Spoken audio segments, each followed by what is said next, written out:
আবার নজির গড়ে ফেললেন ক্রিস্টিয়ানো রোনালদো। পেশাদার ফুটবলে 950 গোল করে ফেলেন পর্তুগিজ ফুটবলাররা। জিতল তার দল আল নাসেরও।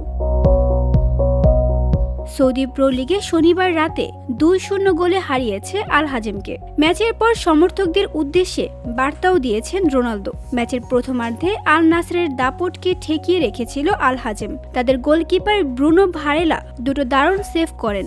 গোল করতে দেননি অ্যাঙ্খেলো গ্যাব্রিয়েল ও সাদিও মানেকে। 25 মিনিটে গোল করে আল নাসের। আয়মান ইয়াহিয়া লম্বা বল পেয়ে বা প্রান্ত ধরে দৌড়ে বক্সে ক্রস রাখেন। বিপক্ষের বক্সে অক্ষরিত ছিলেন জোয়াও ফেলিক্স। তিনি হেডে গোল করেন। দ্বিতীয়ার্ধে সমতা ফেরানোর জন্য মরিয়া হয়ে ওঠে আল হাজেম। তাদের বক্সে ঢুকতেই পারছিলেন না আল নাসেরের ফুটবলারেরা। রোনালদো নিজে কিংসলে কোমান এবং মানেকে দুটি পাস বাড়ালেও নিজে গোল মুখ খুঁজে পাচ্ছিলেন না। অবশেষে কোমানের পাস থেকে গোল করেন তিনি। পেশাদার ফুটবলে 950তম গোল করার পর রোনালদো সমাজ মাধ্যমে লিখেছেন, দলকে সাহায্য করতে পেরে এবং 950 গোল করতে পেরে খুশি, আরও বেশি গোল করার জন্য ক্ষুধার্ত।